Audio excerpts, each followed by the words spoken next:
ശങ്കര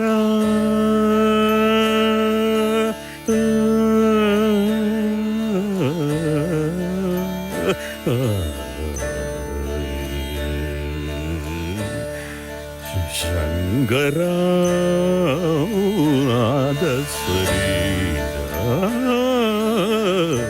അച്ഛാ അച്ഛാ അച്ഛാ, ഈ അച്ഛൻ ഇയർഫോൺ വെച്ചിട്ട് പാട്ട് പാടാൻ തുടങ്ങിയ ആര് വിളിച്ചാലും കേക്കില്ല.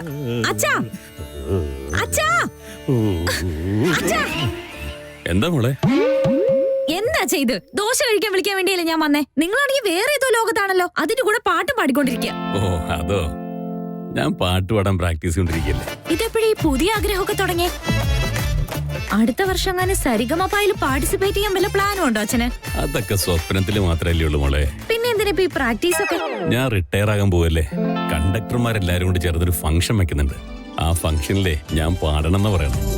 സത്യമായിട്ടും? അതെ മോളെ, ശരിക്കും. സൂപ്പറാ നിങ്ങള്, എന്റെ പൊന്നച്ഛൻ. റിട്ടയർ ആയതിനു ശേഷേ സമയം പോയില്ല. ചുമ്മാ ഇങ്ങനെ ഇരിക്കുമ്പോ എന്തെങ്കിലുമൊക്കെ ചിന്ത വന്നുകൊണ്ടിരിക്കും. അപ്പൊ നിങ്ങളെയൊക്കെ ഇങ്ങനെ വെറുതെ ദേഷ്യപ്പെടാനായിട്ട് തോന്നുമോളെ. ഒന്ന് വെറുതെ ഇരിക്കച്ചാ, എന്തിനാ അങ്ങനെയൊക്കെ ചിന്തിക്കുന്നേ? അങ്ങനെ ഒന്നും നടക്കില്ല. അങ്ങനെയൊന്നും ആഗ്രഹമെന്നാണ് എന്റെ ആഗ്രഹം. പക്ഷെ എന്ത് ചെയ്യാൻ, ആണുങ്ങളുടെ ജീവിതം ഒരു റെയിൽവേ പോലെയാണ്. ജോലിയുള്ള സമയത്ത് നമുക്കൊരു ലക്ഷ്യം ഉണ്ടാവും. ആ ലക്ഷ്യം ദൂരെയാണെങ്കിലും ആ ലക്ഷ്യത്തേക്ക് ഓടിയെത്താനുള്ള ഒരു ഉത്സാഹം നമുക്കുണ്ടാവും.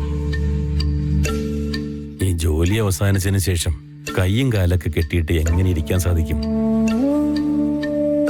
ട്രെയിനാണെങ്കിൽ കണ്ണെത്താൻ ദൂരത്തേക്ക് പോയിട്ടുണ്ടാവും. പിന്നിലാണെങ്കിൽ ഇത്രയും നാള് കൂടെ ഉണ്ടായിരുന്ന ഭാര്യയും മക്കളും ഒരുപാട് പുറയിലുമായിരിക്കും. അവർക്ക് ഇറങ്ങാൻ സ്റ്റോപ്പും ആയിട്ടുണ്ടാവില്ല. എഞ്ചിൻ മുന്നോട്ട് ഓടിക്കേണ്ടത് എന്റെ കർത്തവ്യമാണല്ലോ. ആ സമയമാകുമ്പോഴേക്കും എന്റെ ജോലിയും തീർന്നിട്ടുണ്ടാവും. ട്രെയിൻ മുന്നോട്ട് ഓടിക്കാനും പറ്റില്ല, നിർത്താനും പറ്റില്ല. അപ്പോഴും വല്ലാത്തൊരു ടെൻഷൻ മനസ്സിലുണ്ടാവും. അപ്പൊ എന്തെങ്കിലും ഹോബി മനസ്സിലുണ്ടെങ്കിൽ മനസ്സിന് നല്ലൊരു സമാധാനം കിട്ടും. അതൊക്കെ ഇപ്പോഴേ ശീലിച്ചു വെക്കുകയാണെങ്കിൽ അത് പിന്നീട് ഉപകാരപ്പെടും. എന്താ? അങ്ങനെയാണെങ്കിൽ അമ്മ ഇനി മുതൽ ഫുൾ ടൈം ജോലിക്ക് പോവാ, അത്ര തന്നെ. എന്തിനാ മോളെ? വേറെ എന്തിനാ, അച്ഛൻ്റെ ഈ പാട്ടുപാടല് കേക്കലൊന്ന് ഒഴിവാക്കാൻ വേണ്ടിട്ട്.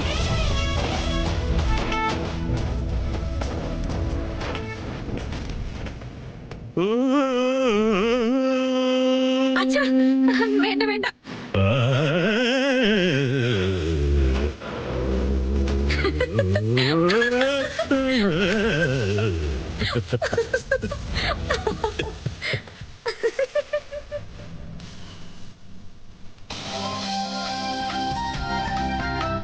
ഒരെണ്ണം മതി പ്ലീസ്. എടുത്തി ഇപ്പൊ നന്നായിട്ട് ഭക്ഷണം കഴിക്കണം. ശരി ആരതി, ഇനി ഒരെണ്ണം കൂടി ഇട്. ആരതി, എനിക്ക് 2 മതി. എന്താ ഏട്ടാ ഇത്? ഏട്ടത്തി 2 മതി എന്ന് പറഞ്ഞപ്പോ ഏട്ടനും 2 മതി എന്നാണ്. പണ്ട് കൂടുതൽ കഴിക്കുമായിരുന്നു, പക്ഷെ ഈയിടെ 2 കഴിക്കുള്ളൂ. അതാ ഞാൻ ഫിറ്റ് ആയിരിക്കുന്നത്.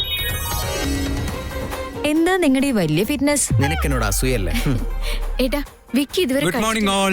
Good morning. Good morning. Aarti, ഇന്നെന്താ സ്പെഷ്യല്? ഇഡ്ഡലി ഏട്ടാ. വേദാന്ത്,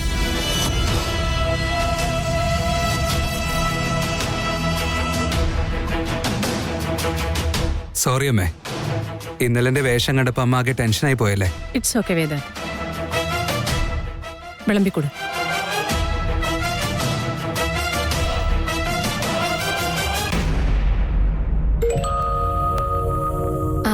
ആരതി, എനിക്ക് ചട്നി വേണ്ട, സാമ്പാർ മതി.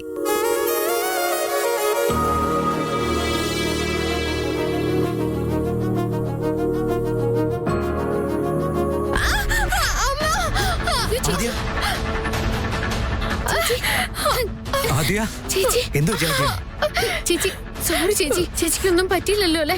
ഇതൊക്കെ ശ്രദ്ധിച്ച് ചെയ്യേണ്ട ആരതി. മോളെ, നീ ഓക്കെ അല്ലേ? പ്രഗ്നന്റ് ആയ കൊച്ചിന്റെ ദേഹത്ത് ചൂട് സാമ്പാർ ഒഴിച്ചല്ലേ? നിനക്ക് യാതൊരു ബോധവും ഇല്ലേ?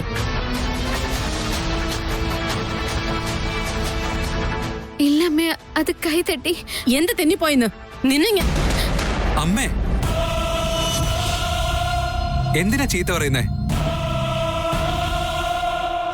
എന്തിനാ ഇങ്ങനെയൊക്കെ? എന്താണെന്ന് നീ കണ്ടില്ലേ? പാത്രം കയ്യിലെടുക്കുമ്പോ ദേഹത്ത് വീഴാതിരിക്കാൻ ശ്രദ്ധിക്കണ്ടേ? അമ്മേ, അതിനൊന്നും ആയില്ലല്ലോ. നീ ഒന്ന് ചുമ്മാതിരിക്കാദ്യ. ഇതങ്ങനെ വെറുതെ വിടേണ്ട കാര്യമല്ല. നിനക്കെന്തെങ്കിലും സംഭവിച്ചിരുന്നെങ്കിലോ? നല്ല വേദനയുണ്ടോ? അമ്മേ, എനിക്കൊന്നും ആയില്ലെന്ന് ഞാൻ പറഞ്ഞില്ലേ. ഞാൻ ചൂട് ഒരുപാടുണ്ടെന്ന് കരുതി ആ ഷോക്കിൽ പെട്ടെന്ന് കരഞ്ഞു പോയതാ. But I am fine. എനിക്കൊന്നും ആയില്ല. നോക്ക്, എപ്പോഴും നീ അവളെ സപ്പോർട്ട് ചെയ്യാന്ന് വിചാരിക്കണ്ടേ. അമ്മേ പ്ലീസ്, ചുമ്മാ ഒരു സീൻ ഉണ്ടാക്കില്ല അമ്മേ. ആരതി വേണമെന്ന് വെച്ച് ചെയ്തല്ലോ. അതൊന്നും എനിക്കറിയേണ്ട കാര്യമില്ല വേദാന്ത്. അവൾക്കൊരു പോറല് പോലും വരാതെ ഞാൻ കൊണ്ടു നടക്കുന്നതെന്ന് അറിയില്ലേ?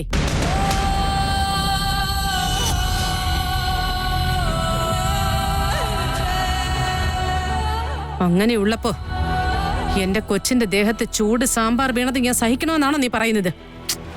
ആരതി, നീ മേലേക്ക് പൊക്കോ. എന്തൊന്നും ആയില്ലെന്നാ പറയുന്നത്. നിന്റെ കൈ നോക്കി ചുവന്നിരിക്കുന്ന കണ്ടില്ലേ? സിദ്ധാർത്ഥ്, പോയി ഐസ് ക്യൂബ് എടുത്തുണ്ടോ?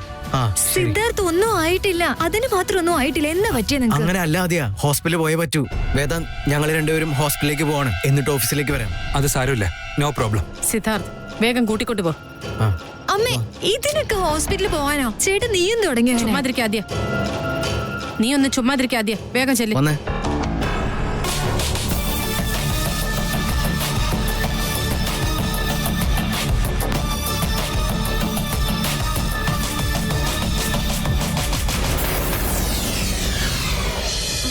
അവിടെ നിൽക്കും ഒതുക്കി.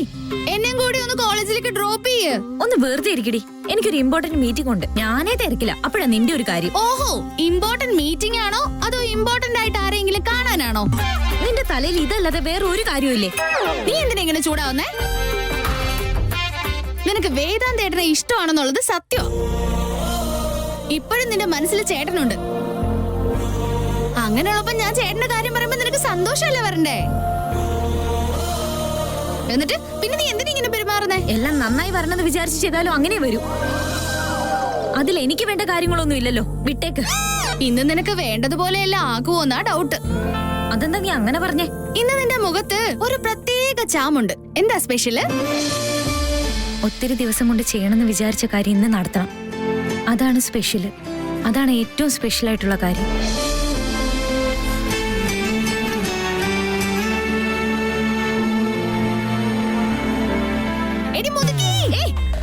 എന്താണ് നിനക്ക്? നിനക്ക് എന്താ വല്ല വാട്ടം പിടിച്ചേ?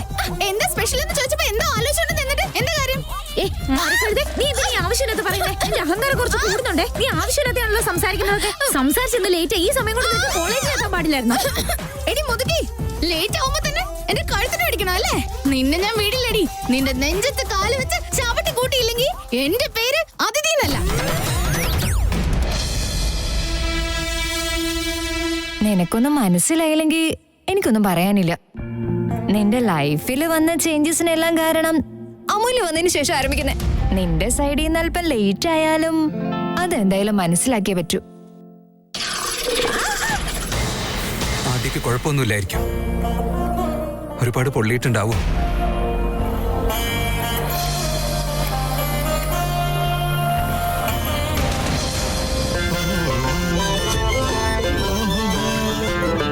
ബോസ്, അത് ആദ്യ ഓർഗാനിക്സിന്റെ ഇമ്പോർട്ടന്റ് ഒരു മീറ്റിംഗ് ഉണ്ടായിരുന്നല്ലോ, അതിന്റെ സ്മോൾ. അതെല്ലാം വിക്രാന്ത് നോയിക്കൊള്ളടോ. മീറ്റിംഗ് ഫുള്ള് സ്മോൾ ബോസ് നോക്കുവന്നോ? അതേടോ, ആ പ്രസന്റേഷൻ ക്രിയേറ്റ് ചെയ്ത പോലും വിക്രാന്ത് ആയിരുന്നു. എന്റെ മൂഡ് തീരെ ശരിയല്ലടോ. അത് നിങ്ങളാണ് ശരിക്കും ബോസ് എന്ന് പറയുന്നത്. അതെന്താടോ? എല്ലാവർക്കും ഓപ്പർച്യൂണിറ്റി കൊടുത്ത് അവരുടെ ടാലന്റ് കാണിക്കാൻ ചാൻസ് കൊടുക്കുന്നുണ്ടല്ലോ, അതുകൊണ്ടാണ് പറഞ്ഞത് ബോസ്. ഓപ്പർച്യൂണിറ്റി ഞാൻ കൊടുത്തില്ലെങ്കിലും അവര് കണ്ടുപിടിച്ച് ജോലി ചെയ്യണം. ഞാനത് കൊടുത്തില്ലെങ്കിലും വേറെ ആരെങ്കിലും കൊടുത്തോളൂ. പക്ഷെ അവർ ആ ചാൻസ് എങ്ങനെ യൂസ് ചെയ്യുന്നു എന്നതുപോലെ ആയിരിക്കും അവരുടെ വിക്ടറി എന്ന് പറയുന്നത്. Yes boss, you are absolutely right from the left.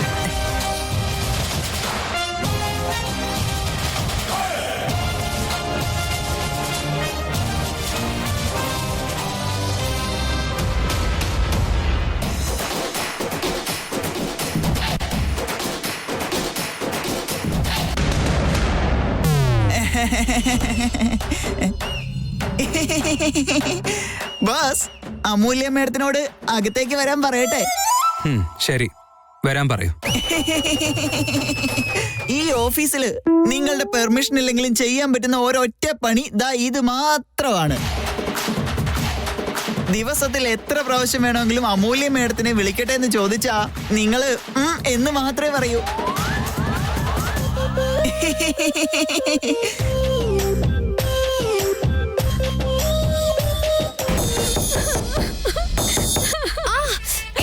അരമണിക്കൂറായി ഞാൻ കൊട്ടുന്നു, കേട്ടിട്ട് കേൾക്കാത്ത പോലെ ഇരിക്കുവാണോ? തുറക്കടി വാതില്. നീ കരയുന്നത് എന്തിനാ? എന്തെങ്കിലും പ്രശ്നം ഉണ്ടെങ്കിൽ പുറത്തു വന്ന് സംസാരിക്ക്. അരമണിക്കൂറായി ഡോർ അടച്ചകത്തിരിക്കുക, ഇപ്പാണെ കരയുന്നു. തുറക്കടി.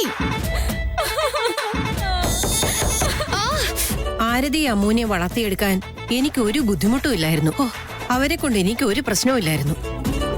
ഇവര് രണ്ടുപേരും 20 പേർക്ക് സമമാ. ദിവസവും എന്നെ വട്ടുപിടിപ്പിക്കും രണ്ടും കൂടെ. ഇപ്പൊ രണ്ടുപേരും എന്തിനാണ് വഴക്കുണ്ടാക്കുന്നതാവോ? ഞാൻ അങ്ങോട്ട് പോയില്ലെങ്കിലേ അടുത്തുള്ള വീട്ടുകാര് വിചാരിക്കും ഇവിടെ എന്തൊക്കെയോ വലിയ ബഹളം ഉണ്ടാക്കുവാണെന്ന്. ഇവരെ കൊണ്ട് ഞാൻ തോറ്റു. ഏയ്, ഞാൻ അങ്ങോട്ട് വരുവാ, നിങ്ങളെ കൊണ്ട്.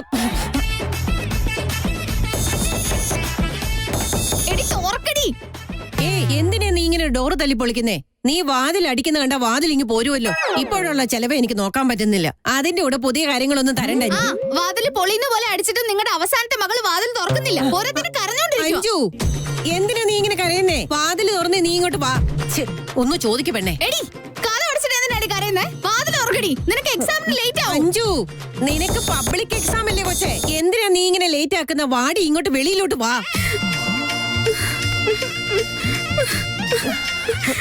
എനിക്ക് എക്സാം ശരിയാവില്ല അമ്മ, എനിക്ക് പേടിയാവുന്നു. പരീക്ഷ എഴുതുന്നതിന് മുമ്പ് എന്തിനാ നീ ഇങ്ങനൊക്കെ പറയുന്നേ എന്റെ അഞ്ജു? ഒരു വർഷം കൊണ്ടല്ലേ എല്ലാം നന്നായിട്ട് പഠിക്കുന്നേ. പഠിച്ച് നന്നായിട്ട് എഴുതിയ എല്ലാം നന്നായിട്ട് തന്നെ വരുമല്ലോ. ഇല്ല അമ്മ, മാത്സ് എക്സാമിന് കുറെ കോൺസെൻട്രേറ്റ് ചെയ്ത് പഠിച്ചതാ. എന്നാ ഇന്ന് സയൻസ് എക്സാം ആണ്. എല്ലാം മറന്ന പോലെ തോന്നുന്നു അമ്മ. ഞാൻ എക്സാം ഹോളിലിരുന്ന് ഉറപ്പായിട്ടും ബ്ലാങ്ക് ആയി പോവും. ഞാൻ പോകുന്നില്ല അമ്മ. എന്തിനാ മോളെ നീ ഇങ്ങനെ പേടിക്കുന്നേ? ഇപ്പൊ നീ മാത്സിന് നന്നായിട്ട് ശ്രദ്ധ കൊടുത്തിട്ടില്ലെങ്കിലും ബാക്കിയുള്ളതെല്ലാം നീ നന്നായിട്ട് പഠിച്ചിട്ടുണ്ടല്ലോ മോളെ. ഒന്നും കൊണ്ട് പേടിക്കണ്ട. നീ പ്രോബ്ലം നോക്കുമ്പോ തന്നെ എല്ലാം ഒന്നൊന്നായിട്ട് ഇങ്ങ് വന്നോളൂ. ഇല്ല അമ്മ, നിങ്ങൾ എന്നെ സമാധാനിപ്പിക്കാൻ പറയുന്നതെന്ന് എനിക്കറിയാം. പക്ഷെ അങ്ങനെയൊന്നും ആവാൻ പോണില്ല. ക്വസ്റ്റ്യൻ പേപ്പർ നോക്കുമ്പോഴേ ഞാൻ എല്ലാം മറന്നു. എക്സാം നല്ലപോലെ എഴുതിയില്ലെങ്കിൽ കുറച്ച് മാർക്ക് കിട്ടും. അതല്ലാതെ എക്സാമിന് പോയില്ലെങ്കിൽ ഫെയിൽ ആയി പോയില്ലേ? എന്ത് ഭ്രാന്താടി പറയുന്നേ? നോക്കമ്മേ, അല്ലെങ്കിൽ ടെൻഷനാണ്. എന്നിട്ട് എങ്ങനെയാ സംസാരിക്കുന്നത് നോക്ക്.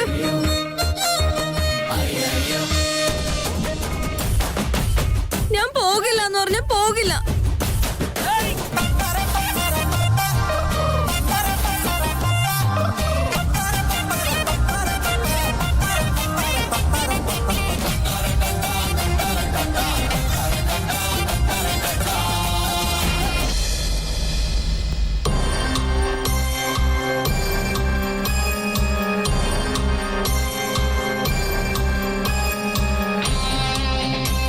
ഇതെവിടെ പോയി കിടക്കുന്നില്ലയാ? ഒന്ന് വേഗം വന്നേ, എനിക്ക് ടെൻഷനായിട്ട് വയ്യ.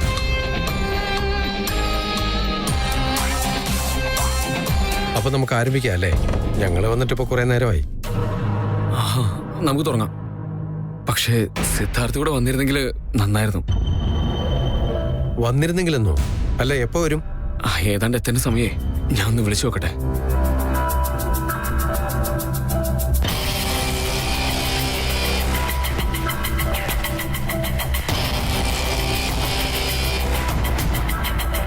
What happen Vikrant? എന്തെങ്കിലും പ്രോബ്ലം ഉണ്ടോ? പ്രോബ്ലം എന്ന് പറയാൻ അങ്ങനെ ഒന്നുമില്ല. എന്നാലും ചെറിയ problem. I am very sorry. If you don't mind, നമുക്കിതെല്ലാം ഒന്ന് റീഷെഡ്യൂൾ ചെയ്താലോ? എന്തിന്? ഞങ്ങൾ റെഡിയാണ്. അതുമാത്രമല്ല, വിക്രാന്ത് മേനോൻ പ്രസന്റ് ചെയ്യുമെന്നാണ് ഞങ്ങളോട് പറഞ്ഞിരുന്നത്. ജസ്റ്റ് ആദ്യ ഓർഗാനിക്സിനെ കുറിച്ച് ഫസ്റ്റ് പ്രസന്റ് ചെയ്താൽ മതി. അതങ്ങനെയല്ല. Actually if you are not ready, ഞങ്ങൾക്ക് ഇടയിൽ ക്യാൻസൽ ചെയ്യേണ്ടതായി വരും. We don't care. ഞങ്ങൾക്ക് വേറെയും വെണ്ടേഴ്സ് ഉള്ളതാണ്. വേദാന്ത് മേനോന്റെ കമ്പനി ആയതുകൊണ്ടാണ് ഞങ്ങൾ വെയിറ്റ് ഇങ്ങനെ ഹാർഷായിട്ടൊന്നും തീരുമാനം എടുക്കല്ലേ. I will present it. Okay. അളിയൻ എന്തായാലും എന്താ ഇങ്ങനെ ചെയ്തേ?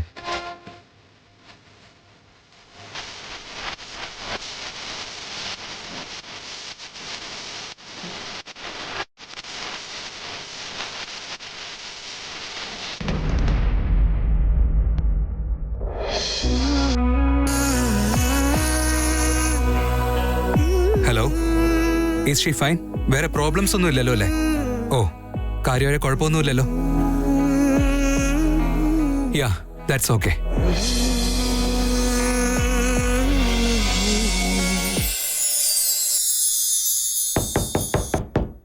Come in.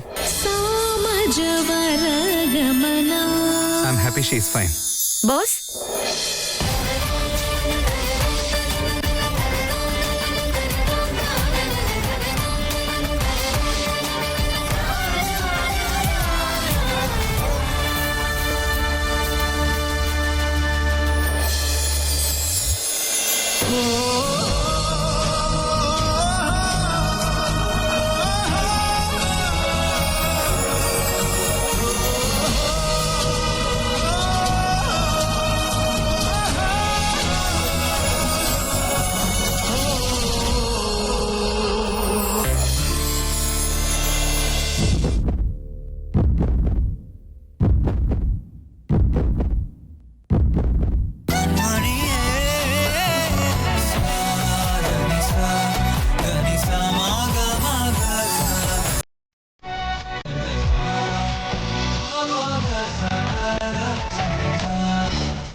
ധീം തക്കത്തോം തക്ക ധീം തക്കത്തോം.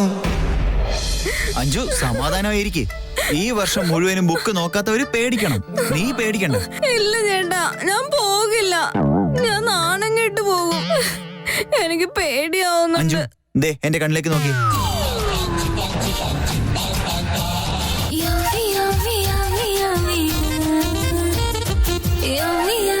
ഇവൻ ഹിപ്നോട്ടിസം ചെയ്യാൻ പോവാണോ? വാശി പിടിക്കരുത്. നിന്റെ കണ്ണേട്ടനാ പറയുന്നേ. നിന്റെ കരച്ചിലെടുത്ത് എന്നെ നോക്ക്.